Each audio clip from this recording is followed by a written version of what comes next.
Hey guys, it's Cherry and welcome back to my channel. As you may know, in 2022 I had the privilege of participating in the Yale Young Global Scholars Program, or YYGS.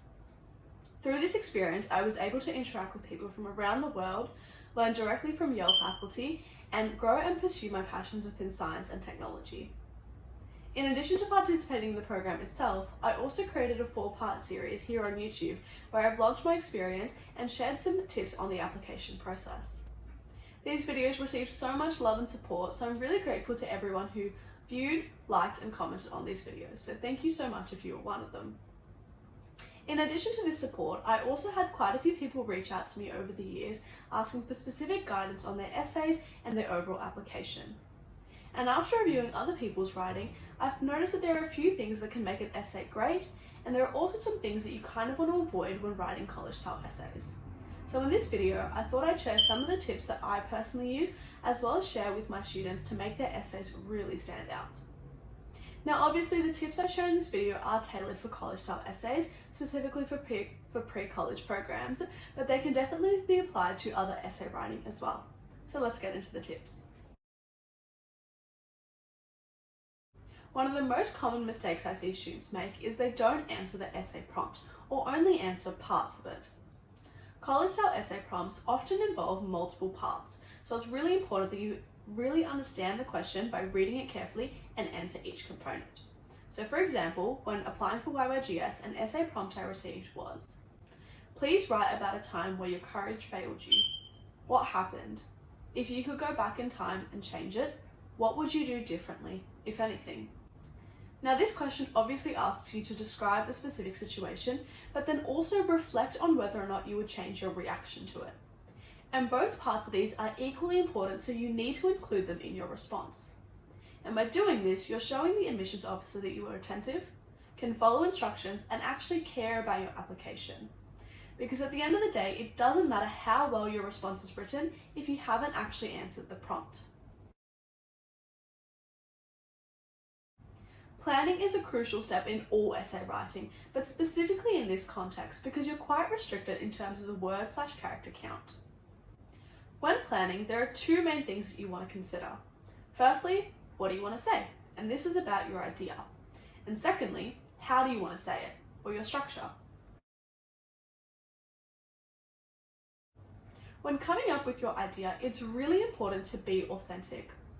You'll hear this time and time again, but the essay is the perfect way for you to really show your personality to the admissions officer and make them excited about admitting you. And the only way you can do this is by really being true to yourself. The other thing I want to add is that you shouldn't really be afraid of using cliches, but if you do, you need to make them your own. So the reason that some essay topics can become cliched is that they're quite common, and this isn't necessarily a bad thing as long as you personalize the cliche by writing in a way that is unique to you. Once you've come up with an idea, it's really important to have a clear and easy to follow structure, because this will make it easy for the admissions team to really understand what you're saying, but also ensure that you have answered every part of that essay prompt. So when you're planning, try and have a distinct start, middle and end that answers each component of the essay prompt. And this will also help you to really maximize your word count. Now that you're done with the planning phase, it's time to start writing. And the first tip I have in the writing stage is to start with a strong hook, because this is the best way to capture the admissions officer's attention. And you can do this by having an anecdote, a specific example or rhetorical question, or even a bold statement. But whatever approach you use, the point is that you want to include just enough intrigue to really hook your reader and make them excited to continue reading. Throughout your essay, it's really important that you show, don't tell. So rather than simply stating your qualities or experiences and achievements, it's important that you explain what you mean through vivid examples, anecdotes, and descriptions.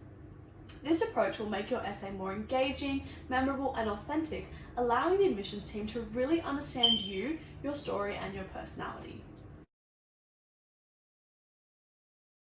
And finally, you need to end with an impact. So towards the end of each of your essays, it's important to bring back the broader significance of whatever you're discussing. So there are two ways in which you can do this. Firstly, you can think about how your actions have affected other people. Did you raise funds for a specific cause, maybe unite your community, or create social awareness?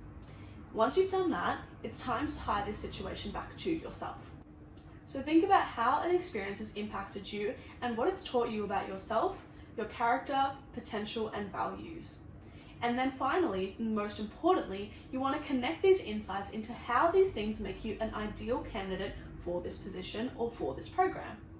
And if you want a bit of an insight into what kind of things the admissions team is maybe looking for, it's a really great idea to have a look through the program's social media, including their website, and have a scan through of what they're discussing in their about section specifically, and also try and hear from previous students who've done the program, see what kind of things are really resonating with them, what are the keywords that they're using, and find a way that you can incorporate those into your essays, and specifically this end part, to really tie everything back together.